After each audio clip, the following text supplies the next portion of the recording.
Hello and welcome to today's discussion, Intelligent Automation for Effective AML.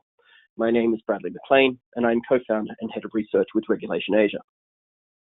Few would disagree that financial crime has continued to steadily grow and that multiple factors are to blame, from global economic uncertainty, growth in organized crime, the relative anonymity of online and mobile commerce, just to name a few.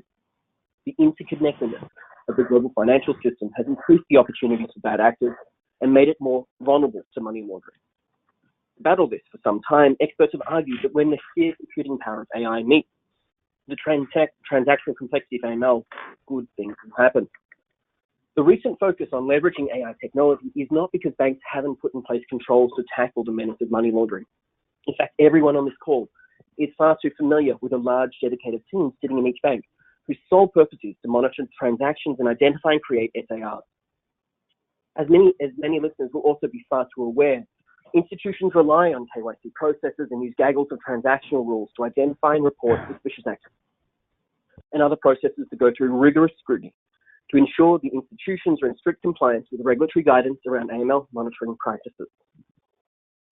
However, there is a growing awareness that rules alone are not sufficient to fully mitigate money laundering risks, and regulators have started pressuring institutions to adopt more sophisticated analytics in their workflows. In today's discussion on intelligent automation for effective AML, we'll focus on the use of AI and machine learning for combating money laundering. Joining us in our panel of experts is Jeremy Birch from the international law firm, Herbert with Freehills.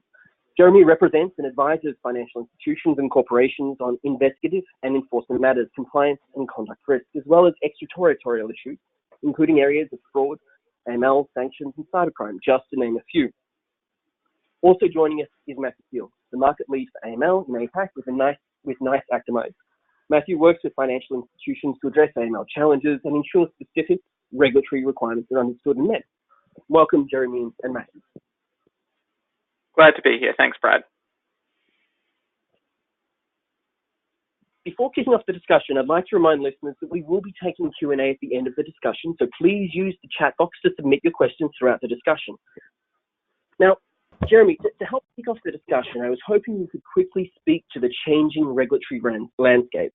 Have there been any notable shifts in priorities in terms of supervision or enforcement? Thanks, Brad. So I thought I'd open just by providing a bit of broader scene setting by running through a number of key issues just in the area of AML regulation generally. So the first point I'd note is AML regulation is expanding its net over time. So coverage of AML obligations is extending to more and more types of institutions.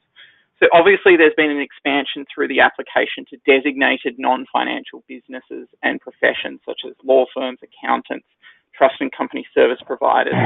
But we've also observed an application creep in jurisdictions in terms of financial institutions and regulated financial activity, with regulators taking a broader view of what falls within existing regulation as well.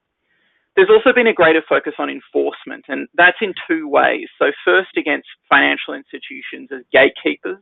So looking at, have you got your institutional risk assessment right? What are your policies and processes to support your obligations?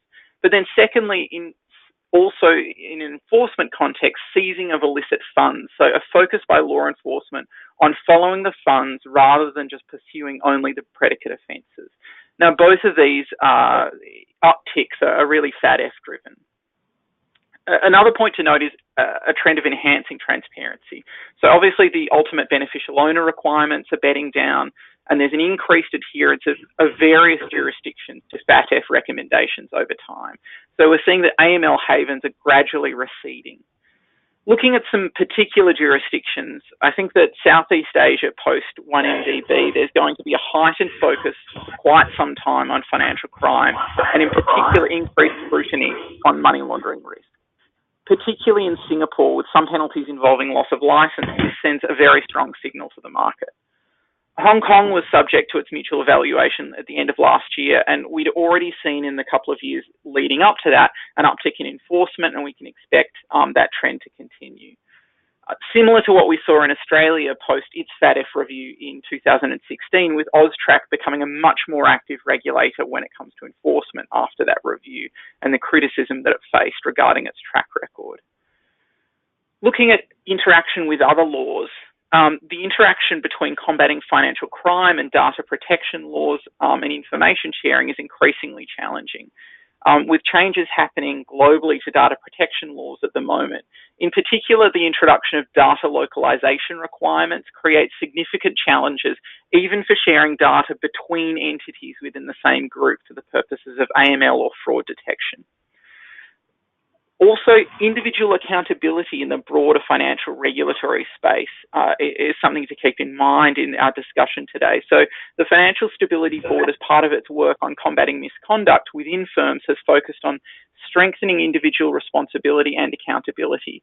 And it includes tools that seek to identify key responsibilities and functions in a firm and assign them to individuals to promote accountability and increase transparency, which can be used as an aid in enforcement. The last point I'd make is just on sanctions enforcement, particularly in the current global trade environment. We can see that this is likely to increase in terms of enforcement activity, and this isn't just a US issue. We can see that there's pressure on other nation states to enforce their existing regimes in a better way. This has a knock-on effect to AML, and so, for instance, the Securities and Futures Commission in Hong Kong criticised firms last year in relation to their sanctions screening as part of their KYC processes through a thematic review. So that's everything I wanted to touch on, Brad, so back to you. Thanks, Jeremy. Greatly appreciate it. I mean, you've touched on a number of points that I hope that we'll delve into over the next 40 or so minutes. But Matthew, in light of the discussion and the framework that Jeremy's actually just put in place, and given your work with the FIs to help them meet AML obligations, can you common challenges that they're actually facing? Brad, I think initially it's good to frame the challenges that everyone on this call is facing. I think everyone on this webinar will have heard estimates of between, I think it's around $800 billion to $2 trillion laundered globally every year. Now that's a lot of money. It's hard to put a figure around the number of specific AML, SARs or SARs reported in APAC across the many jurisdictions in the region. However, in my research with the US alone, we see that there are over 1 million SARs are filed by depository institutions to FinCEN and investigated for suspicion of money laundering. 1 million is a huge amount. Worryingly, in APAC, countries are reporting double-digit growth in SARs. This is just for money laundering and does not really include things like structuring, terrorist financing, fraud, human trafficking, and other bad behavior. Considering that this is estimated that only 2% of alerts make it to a SAR, well, I'll let you do the maths on how many alerts could be generated in this region alone. Also, despite all of the current technology and efforts of AML teams, like the ones online today, it is estimated that the authorities recover less than 1% of the money that is being laundered. I guess that brings into focus the quality of the SARs that are being produced. And by the way, I'm not saying that every alert is a poor SAR. It is more related to the banking industry as a whole, missing the new and changing indicators related to behavior of bad actors. But collectively, the banking industry has difficulty in identifying the many new money laundering schemes. I call them the unknowns. Of course, banks do identify new red flags and include them in the current rules-based models, but in many times it's after the fact, and they sometimes struggle to test, tune, and deploy these new models. We then have to deal with new schemes continuously being introduced, and it becomes a very dynamic environment in which to work. Typically, to address this, we throw a bigger net, a bigger fishing net, and this results in more alerts, and more alerts typically end up more effort and more costs. The impact to anti-money laundering professionals is that they have to deal with these more complicated alerts. They have to research more, resulting in much more time to close alerts. In summary, the numbers are far too high, and in many cases, the alert quality is too low.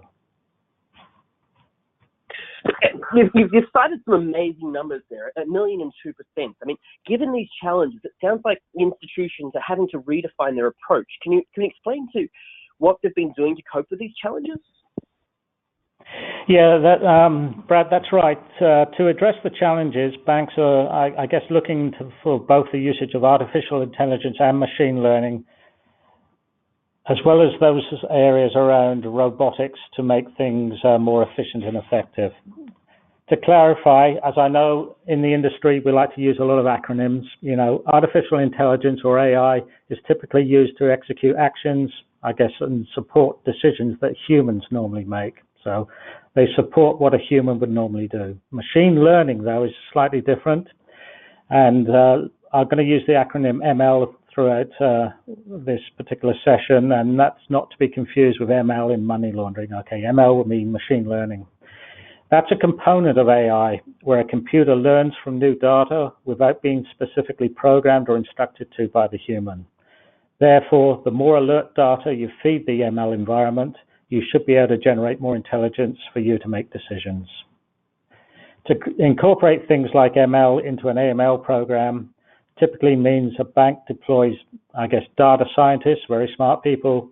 They sometimes use consultants, or they outsource the process to firms like mine in Actimize. From my experience, the initial focus is typically piloting machine learning to reduce false positives, probably to improve the segmentations the bank is monitoring, or to try and find anomalies that may be missing from their current rules. I think the second major initiative to address the growing challenge of managing AML is, I guess, the adoption of intelligent automation or robotics into the core platform across the CDD, WLF, and case management functions in order to reduce the time to collect and present information to the banks. And the banks are expected to acquire a lot of information in these particular circumstances. And I see the amount of information that they're going to be asked to collect will continue to grow. We can discuss this later in the session. Okay, so AI and ML, I mean, Jeremy, has there been any guidance on the use of technology by organizations to push them to become more efficient and effective about AML detection, investigations, or reporting? There has, but the approach from different regulators has varied. So I just wanted to touch on Hong Kong, Singapore, and the US and give one specific example from each of those jurisdictions, just to give a flavour of what sort of guidance we're seeing. So to take Hong Kong first, in July 2018, the SFC issued a consultation to amend its AML guideline. And one amendment related to establishing relationships with customers on a non-face-to-face basis. And the SFC ultimately specified in the final amendments that one way of mitigating risk would be to use appropriate technology. And that's the phrase they used, appropriate technology. They remained technology neutral, which I think is a positive thing, but they were also very brief in its consultation conclusions. They said they did not intend to prescribe specific examples of the types of new and developing technologies, but would keep a view to the need to provide additional guidance in future, taking into account any relevant future FATF guidance, as well as future technological development. So it's very light touch and very little context provided to the industry. Jumping then to Singapore, the AML CFT Industry Partnership, or ASIP, which is co-chaired by the Commercial Affairs Departments of the Singapore Police and the Monetary Authority of Singapore, published a paper towards the end of last year adopting data analytics methods for AML CFT. So this paper had the objective of threefold. First, facilitate increased adoption of data analytics. Second, increase leverage of existing tools. And third, foster greater collaboration between analytics tools and human input to strengthen the AML CFT frameworks. So the paper addresses a range of possible use cases for analytics solutions, ranging from commonly adopted solutions to more innovative use cases. It then interestingly maps these use cases according to the degree of adoption or exploration by banks. So it really gives a good snapshot of where the market is in terms of these different methods. So the possible use cases that were canvassed in the paper include enhancing current rule-based transaction monitoring, building new detection methods such as link analysis and graph analysis, improving name screening, as well as processing information for audit purposes. Lastly, the paper highlights in analytics where the industry and government can leverage private-public collaboration and collectively use resources to encourage adoption of analytics. These areas included training, regulatory engagement, increasing data availability, and pooling of KYC name screening at a national level. So in contrast to the Hong Kong approach where the guidance was amended just to refer to appropriate technology, but the regulator hasn't provided that sort of snapshot. In Singapore, we've got this quite detailed paper canvassing these different areas. Very quickly, the last point was on FINRA. So in September 2018, FINRA released a white paper outlining recent RegTech developments within the securities industry and potential opportunities that these technologies may bring to broker-dealers. In relation to AML compliance, the topics canvassed included the use of biometrics to identify and track customer activity, the use of distributed ledger technology in order to reduce the burden associated with individual financial institutions, each separately identifying or monitoring the same customers. There was also discussion of moving beyond data sharing, with some FIs exploring shared solutions for KYC and AML compliance. And so trying to overcome these limitations on sharing amongst institutions to have actually a shared capability, which would reduce the overall compliance burden on the industry, but also facilitate pooling of data from various industry participants. And that model really relies very heavily on technology. The key challenge I often have with business rules is, they capture hindsight, not foresight. And yet again, apologies, you can correct me if I'm wrong, but it appears impossible to detect emerging patterns of fraud and money laundering, and firms can often fail to detect crimes concealed by complex layering. I mean, Matthew, what are the common best practices used to analyze customer segments or enable more focused transaction monitoring? And how does this reduce false positives from being triggered based on the scenario threshold? Well, Brad, banks, I think, will continue to use the traditional rules-based models to monitor their transactions for many years to come. But as mentioned, this is typically generating a large amount of alerts where perhaps only 1 or 2% are turning into SARs, and we know that that's a problem, and the regulators want to sort that problem out. If you look at AI and ML, it's been around for a while in the financial services industries in different parts of the banking industry itself, but only in the last couple of years has it come to the spotlight for its application in AML. So it's pretty new. So the idea of having benchmarks, etc., is very difficult at this particular point and probably a little bit immature. So what we're now seeing is that banks and other FSIs are looking to apply ML to machine learning to increase the quality of their alerts, reduce alert numbers, and improve the efficiency of the overall AML program. From what I've observed personally, most of the focus for machine learning has been on transaction monitoring, particularly for reducing the false positives, as I've mentioned before. And probably I see a few times where they're trying to add an extra layer of anomaly detection. But recently we're seeing also a push into the client due diligence, KYC, watchlist filtering areas as well. The major issues I see machine learning being used around are the initiatives related to, and I'll use my terminology here, advanced segmentation, tuning optimization, advanced anomaly detection, and providing what we call predictive SARs. In terms of advanced segmentation, I think we would all agree that rules created perhaps back in 2005 may be dated and perhaps missing the mark in 2019, and certainly will be in 2020. An example, if I can think of one, is around, the one I like to use is around the illegal marijuana business, okay? So if you think about illegal marijuana business, it has a production through to distribution. It is a business that runs almost entirely on cash, a lot of cash. How would you detect this business? It would require some sort of intelligent segmentation. To do this, we would need to deploy machine learning, leveraging something called advanced clustering technology to identify better customer segments, i.e. peer groups, that behave most alike, and discover those correlations that are not easy to spot via our own analysis.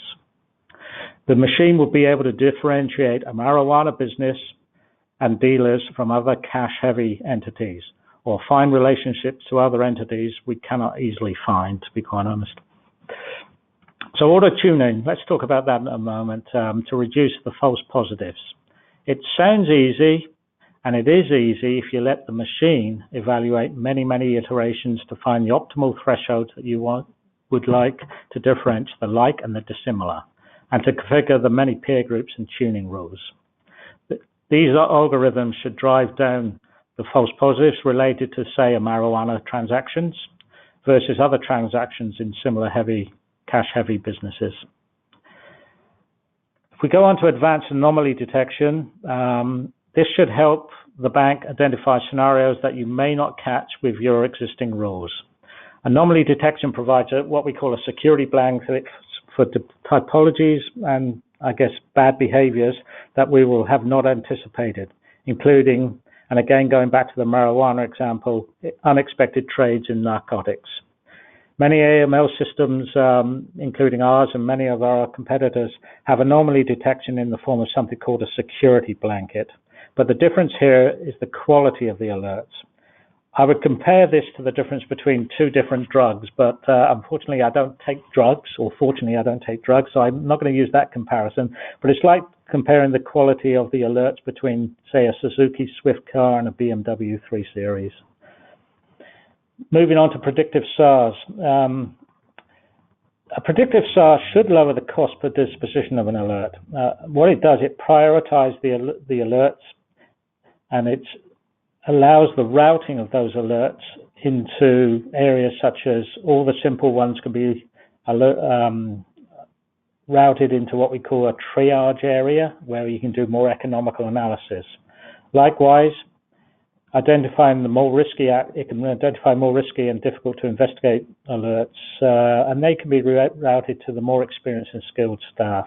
So it's optimizing the capacity that you have as a bank to investigate these alerts. In some instances, I've seen additionally that the very low risk alerts can be hibernated and evaluated as more activity occurs, or simply just closed off automatically if your policies allow. Predictive SARs, you've touched on a number of interesting new topics for me. Matthew, with increased adoption of technology, will firms need to remediate between their past approaches to analytics and segmentation? And moreover, how are they building libraries of anomalies and patterns and case studies of suspicious behavior? Brad, I think many AML teams and those on the line will think that perhaps AI and ML will be a magic bullet that will transform what they're going to be doing. However, I believe that going forward, the traditional scorecards and rules-based models will still be there. However, they're going to be operating in with better segmentation and tuning, with the machine tweaking these things, not the human. This will allow the application of machine learning to anomalies that even enhanced scorecards and rules-based models cannot detect at the moment. But what about backtesting? Is it going to be necessary to backtest against previous approaches to AML? That's a very good question.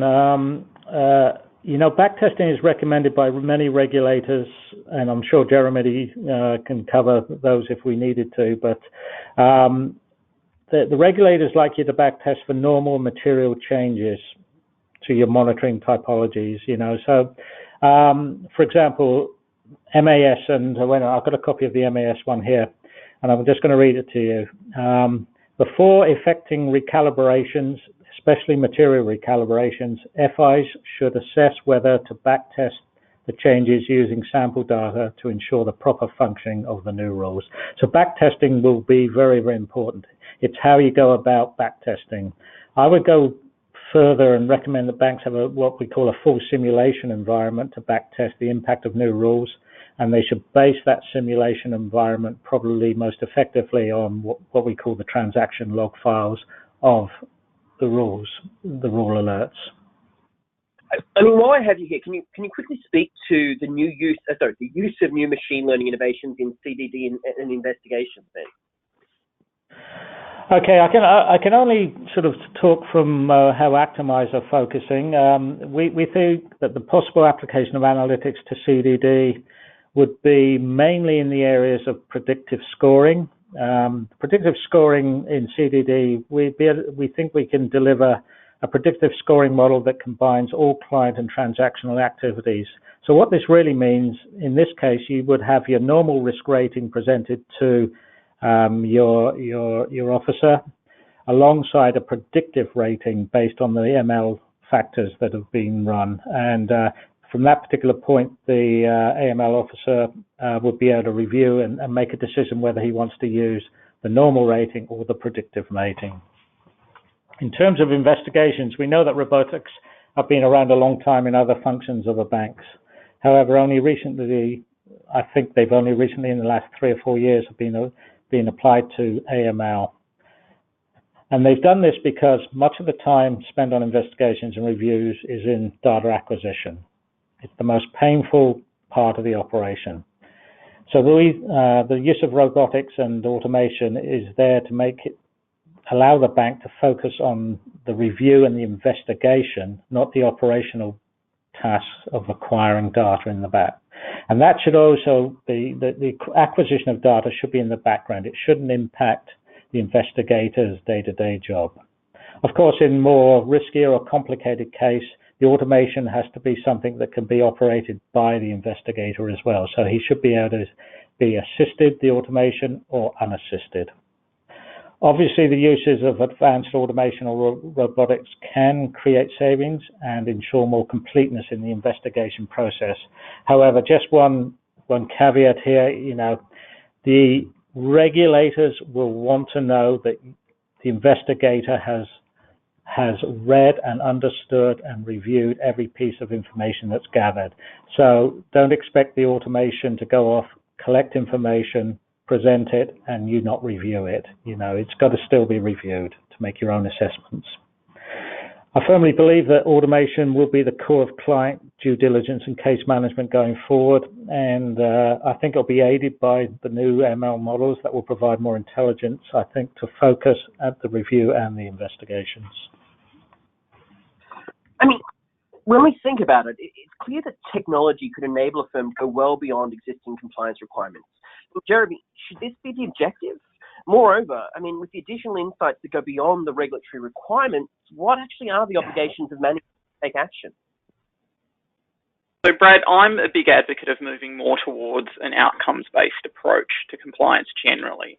So I don't think the objective should be exceed compliance requirements. I think the overall objective should move towards fight financial crime more effectively and more efficiently. I just think the alternative of imposing ever more prescriptive requirements and forever increasing compliance burdens on institutions is just unsustainable. Ultimately, I think technology will be a way to reduce the compliance burden while at the same time increasing its effectiveness. So I think the question about going beyond compliance requirements or doing more will fall away to some extent, and it'll become more complex than that. The options opened up by technology will mean that the methods falling within the ambit of a legitimate risk-based approach might be broader than they previously have been. Now, this brings with it benefits, for instance, being more efficient, more effective, but this will necessarily introduce more regulatory ambiguity. The approaches adopted by firms may vary to a greater extent. I think, for instance, as the SFC could foresee by just referring to appropriate technology while refusing to give or pin its views down in a guidance note. So to answer your question, the goal should not be do more, but it should be more effective. It should be about using the resource available to better combat financial crime, and at a high level, I think this will involve moving humans away from manual processes more to higher level thinking and analytical roles. So moving to your second part of the question, what are the obligations of managers to take action with these additional insights? I anticipate we'll see the role of compliance analysts evolving so that the resource is available to deal with these insights, so focusing on high-level analysis and investigations rather than routine operations. You are going to be getting, over time, better and more actionable intelligence. And as this occurs, AML functions, financial crime functions, they'll need to adapt. to make sure that they're not creating a rod for their own back by not being able to deal with that actionable intelligence. It's basically another form of the problem that was typical when automated monitoring was new, where there was a flood of alerts and the question was, what do we do with all of them?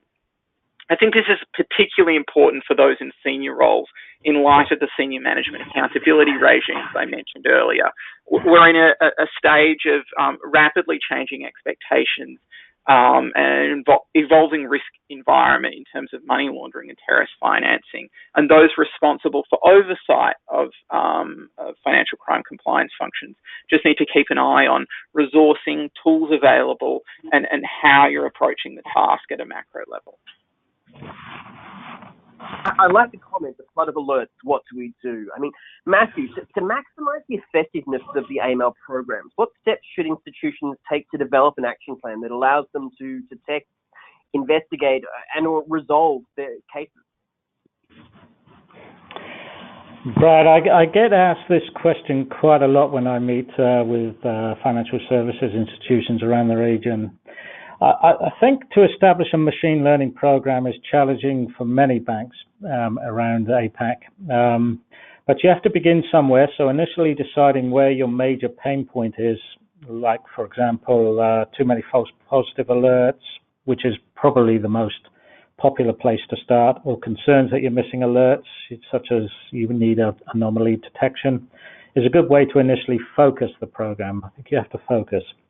But it should be noted that most machine learning pilot applications are in their infancy at the moment. So there's no standard way to start a program like this. I think as a starting point, though, a good strategy is to focus on programs that add new technology to augment rather than try and replace any rules-based monitoring you're doing. Okay, so it should aid the rules-based, should enhance the rules-based monitoring.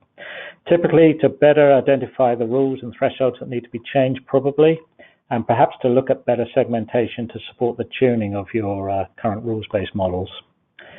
The end game would be, I guess, to reduce the number of false positives by using the existing rules-based model with some human interpretation and the machine learning. Make it holistic. In a word of warning, though, in general, AML machine learning models should be treated slightly differently to those more mature models, such as those for credit or market risk that are very common in the bank. Machine learning models may be harder to test than, say, an AML scorecard as well. So, getting validity around the models could be a problem. There are no real industry benchmarks for transaction modeling machine learning models, which make validation by your model validation teams in the bank more difficult. So whatever you do, my recommendation is that you document everything you do in your approach. So, I mean, we've seen a lot of interest and a buzz around these topics, especially around AI and ML. But have you seen any of these action plans adopted in the region, and if so, where? And are you seeing common threads across jurisdictions in Asia, or are the requirements rather fragmented? Yeah, I like the term a buzz. There is a buzz about this, but in all honesty, from my observations, only a few banks have employed specific data scientists and started to develop and deploy new models. And these models are mainly related to the quality and focus of alerts. Some other banks I see are simply taking a model tuning approach on their existing models, whilst others I talk to, they're in what we call the discovery period of trying to understand the benefits of machine learning and where it would be applied in their bank. So I think there's, fragmented is the term that I would use for sure. I think we also have to understand that the regulatory guidance is a little bit lacking in this area. Some regulators are encouraging the usage of these new techniques, but leaving the bank to determine where and how they will apply machine learning. Okay, so this always puts a little bit of a cloud over things, at least to a situation where there is concern for the bank, because quite clearly the regulators don't really want to see a black box machine learning environment in the bank. So the areas of transparency and what we call explainability of the models use will need to be there to ensure that you can prove the correct application to the regulatory inspectors, the bank's own model validation team, and probably to your internal and external auditors. So, I mean, Jeremy, regardless of how effective these new approaches are, I mean, AI and ML are relatively new. So from your perspective, does this new technology present new risks, given the regulators in some jurisdictions tend to be more reactive versus proactive and have yet to declare their support for such approaches? But I think broadly, deploying these technologies in the compliance context does present new risks. Obviously, there's benefits, but there's undeniably risks. And I think there's also a danger in assuming that as long as you're in a sort of pro-technology, forward-thinking jurisdiction, then you're safe. But I just don't think that's the case. So the FINRA paper I mentioned earlier outlines a number of regulatory issues, and it provides good guidance for trying to think about what further things do we need to think about that we might not otherwise need to have thought about. And so in relation to RegTech, it highlights issues like supervisory control systems, revisiting your outsourcing structure and vendor management processes, customer data privacy, and security risks. The Singapore paper highlights that institutions will need to evaluate themselves any apparent inconsistencies between their proposed models and regulatory requirements and ensure that they design and adjust the models within regulatory parameters. But as Matthew mentioned, the regulatory parameters aren't set particularly clearly, so there will be judgments involved. The bottom line is that if the technology fails to meet expectations, the regulator will be asking questions, and you'll still face enforcement action if they don't like the answers. Just to give a little bit more colour on two of the issues I mentioned, supervisory control systems, and I mentioned data integrity as well. So first on supervisory control systems. So some RegTech may use highly complex and sophisticated AI algorithms, and the AML systems we're talking about today are no exception. So they're designed to learn and evolve based on data patterns. Now, compliance and business professionals might not have the technical skills to understand in detail how these algorithms function. Further, auditing the methodology or logic used by an AI algorithm to generate a specific output or decision can be challenging, particularly, as Matthew said, where some of these are basically a black box. So the consideration is maybe we can learn from the approach that's been adopted in relation to a similar area, such as algorithmic trading. And so we've seen several years ago, regulators struggle with, well, how do we approach supervision of algorithmic trading? And so what's happened there is firms have been encouraged to take a holistic view of their trading activity and to consider implementing cross-disciplinary oversight to assess and react to the evolving risks associated with using those algorithmic strategies.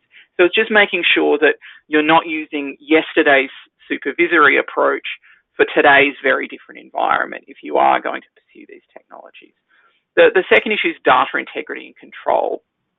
And this is of paramount importance for the tools we're discussing, given the need in machine learning to feed these algorithms data, and it needs to be quality data, because unless you're teaching it the algorithms using quality data, the output that you're going to get isn't going to be quality. So this involves developing an appropriate data quality risk management program to help ensure accuracy, completeness, and consistency of the data that's used to support the machine learning programs. So to finish off talking about how regulators react, I mean, what do you do when things go wrong? Well, as Matthew said, you need to have documented your approach. And this isn't just sort of how things are done. You need to identify key decisions, document what decisions were made and why. You also need to have in place appropriate governance processes and diligence processes in relation to the development of the technology, its implementation, and ongoing monitoring of its function. The last point I'd mention is that to some extent, over several years, compliance globally has to some extent become enforcement driven, which I think is counterproductive to embracing an outcomes-based approach, which I mentioned earlier, which fits nicely with sort of the technology overlay. Now, firms and regulators, when I say it's enforcement driven, I mean firms and regulators use previous enforcement notices as almost like a checklist of requirements. And I mention this because I think in adopting technology to meet compliance issues, there's that breadth of potential approaches that I mentioned earlier. And I think regulators will need to avoid the temptation to revert to an overly prescriptive approach in terms of the enforcement action it brings and the expectations on the regulated community when they're deploying technology. Excellent. I'm just wary of time. I mean, we have another 5 or 10 minutes, and I want to definitely get to the questions from the audience. But let's look forward 18 to 24 months. I mean, Jeremy, when considering enforcement regulatory aspects, what are going to be the key drivers for firms, and what should firms or institutions be paying attention to? I think it's really just drawing together several threads that we've already touched on in this webinar. So firms should focus on making sure their adoption and use of technology is considered and careful, and that the governance process is in place to ensure that consideration. Again, getting back to the documentation, this should all be documented so that if it's ever questioned by a regulator, you have contemporaneous records to demonstrate the diligence with which you approached that process. I mean, Matthew, same question to you. I mean, over the next 18 to 24 months, what are the drivers from a technology perspective? Yeah, look, I think technologies, to be quite honest, are there or thereabouts already. And let's be realistic, or should I say optimistic. These days, where there is a gap or a need, the AML solutions and other tech companies will know about it, and they'll be devising new systems. So for me, I don't think technology itself will be a barrier to the adoption of machine learning.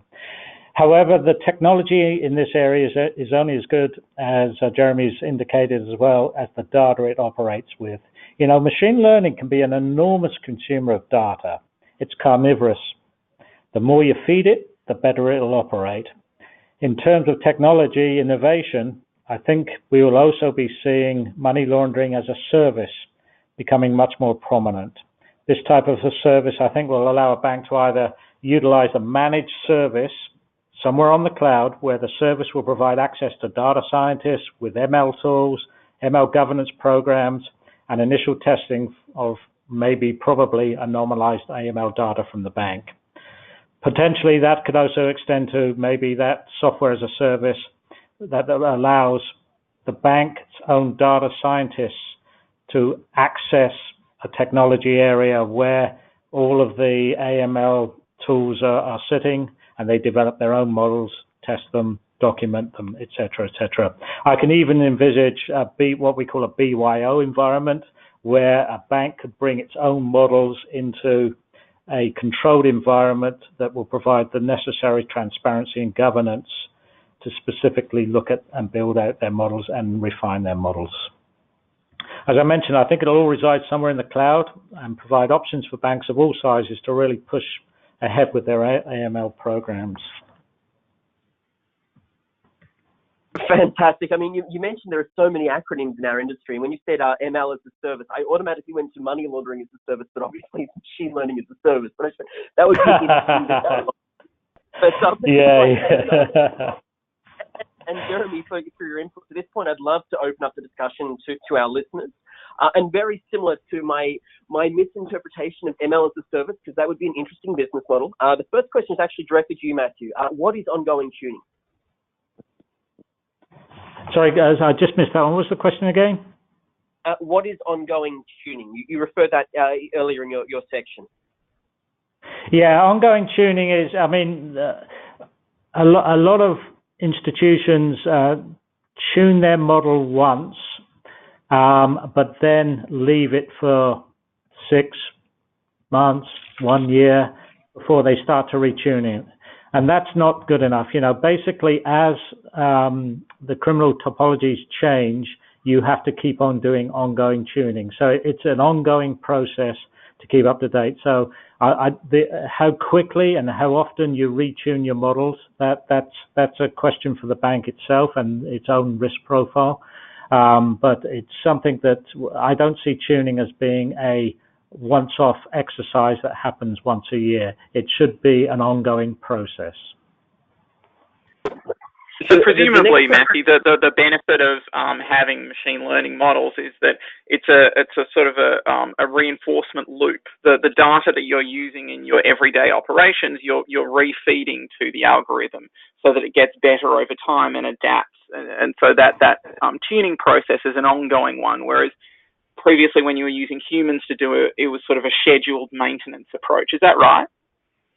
Yeah, that's exactly right. In fact, the models like to have more data. So as you feed it more, it'll actually keep on refining its learning and coming out with slightly different results. So the big challenge is with the volume of those changes and the potential updates to your models is how do you get those back into production? But that's another discussion that we can have at a later date, because the moving of the models from a newly tuned model into production can sometimes in some banks be a little bit painful. So the next question is actually about it's from a smaller institution, I think. I mean, what advice would you give a smaller or mid-tier bank? Is all of this really relevant for me? Well, I mean, I think Jeremy could also answer this, but I'll just say yes, it would definitely apply to you. Bad actors out there, they have a habit of testing new money laundering schemes in the smaller institutions. This, of course, if you think about it, that means the smaller institution must be geared up with all the tools and infrastructure to consider machine learning. So that's why I think going forward, maybe medium-sized banks, small to medium-sized banks would have to have a different approach from the mega banks that can afford to have large machine learning teams in place. And they might have to look for this managed service going forward, this external managed service going forward. You may also want to look at, I've seen in some jurisdictions where regional banks have pulled themselves together into what we call a cooperative approach so that they can share their machine learning and share normalized data to actually enhance the machine learning algorithms that are going on. So I think companies like mine, like Actimize, are looking at this as a potential, and I'm pretty sure that we can't expect every single small bank or small to medium bank to have its own large ML team. So we need to think of better and more innovative ways in which the banks can benefit from this type of technology. Brad, I'd make 2 points about this. The first is that as the capabilities of some institutions enhance, that will shift the regulatory expectation about what can be done. So regardless of the method, they will see what can be done, and that will change their perception of what should be done across the board. And that will necessarily impact financial institutions, big, medium, small. The second point is that I think this technology, it's not about sort of, it's a Rolls Royce that only the large financial institutions will have access to. As the technology develops and you see some successful applications, it will be an opportunity even to be more efficient, to potentially lower costs of compliance, but still be more effective. And as Matthew mentioned, there's pilot projects to look into shared AML resources. And so that was flagged in the FINRA paper in September 2018. Matthew's firm is involved in such a project where you're pooling resources to be able to have the capability that might otherwise have only been available to a large financial institution. So this is definitely still relevant to institutions of all sizes.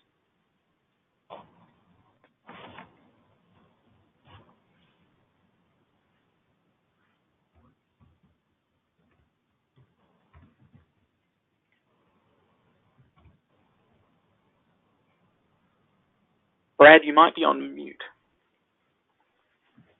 You're totally right. I was talking while I'm on mute, but there we go. A specific question for you, Matthew. What's the risk of machine learning models being susceptible to learning or replicating human input errors?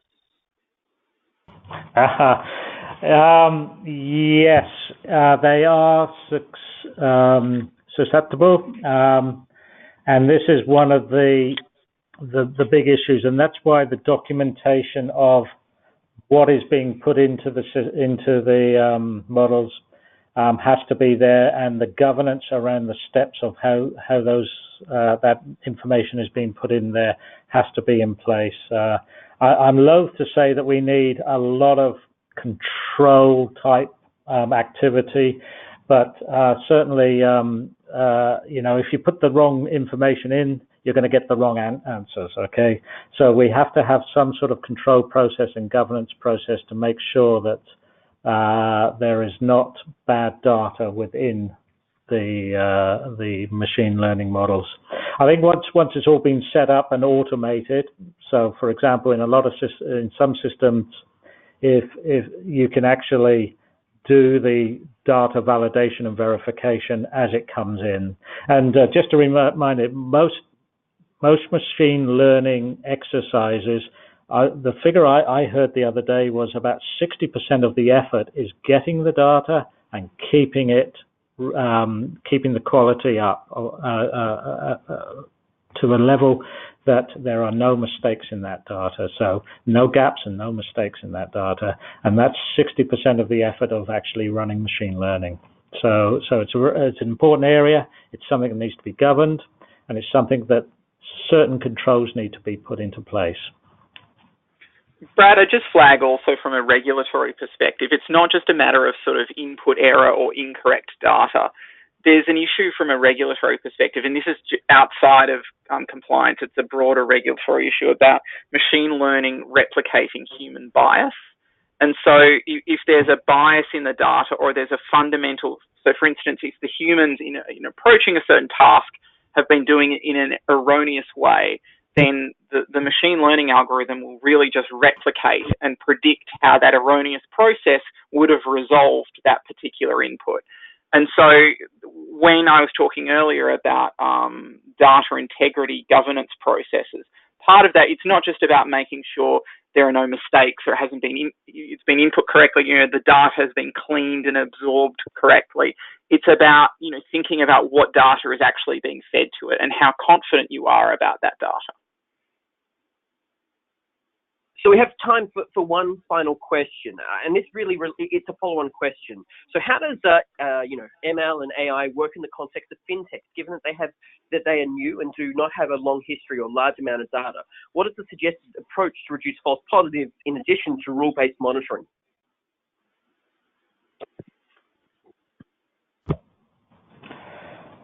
It's Matt here.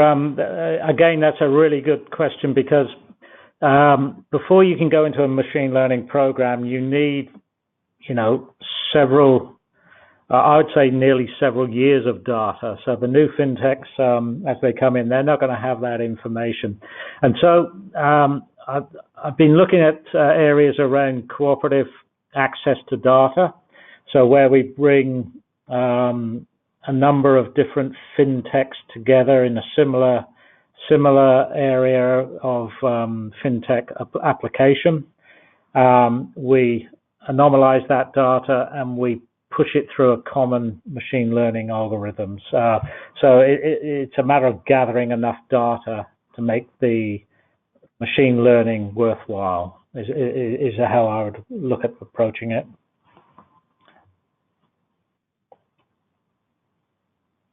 The only comment I'd make about that is how would they approach it? Just very, very cautiously. Given the regulatory environment and the focus on AML, if it's not feasible with the amount of data that you have, then you just wouldn't be relying on it. And I have seen applications where you have a long-term plan to be using machine learning, but part of that long-term plan is building up enough data to reliably train the algorithm. And so it needs to be, as exciting as it is to kind of have this potential, I've seen projects being viewed through the lens of, well, the first part of the project, which is a major part of the project, is to actually start tracking our data, to create that data source to train the algorithms. Yeah. Well, thank you, Matthew and Jeremy. I mean, just some closing thoughts. It's clear that in the evolving world of regulation, there is considerable pressure to achieve a target of zero failure, particularly in the area of financial crime and money laundering. But institutions are often hamstrung by fragmented, mostly manual approaches, to work with restricted, inefficient legacy systems, often overlapping tools. Fortunately, as we've heard today, there is also an increasing recognition that change is needed, and this is coming through technology. NICE, Actimize, and Regulation Asia have been exploring these ideas for the past several months and have produced a white paper of some of our findings, providing a forward-looking view on what we expect in the areas in the year ahead. Expect an email from us with a complimentary link to the white paper. We hope you find it useful. Likewise, we also hope you found today's discussions useful. I'd like to again thank our panelists of experts, Jeremy Birch from the international law firm Herbert Smith Freehills, and Matthew Field, the market lead for AML in APAC and NICE Actimize. Unfortunately, we couldn't get through all of our questions today, so feel free to reach out to us if you have any further questions or if you didn't get your question answered. Thank you to everyone for joining the discussion. We look forward to speaking to everyone again soon. Thanks, everybody. Thank you.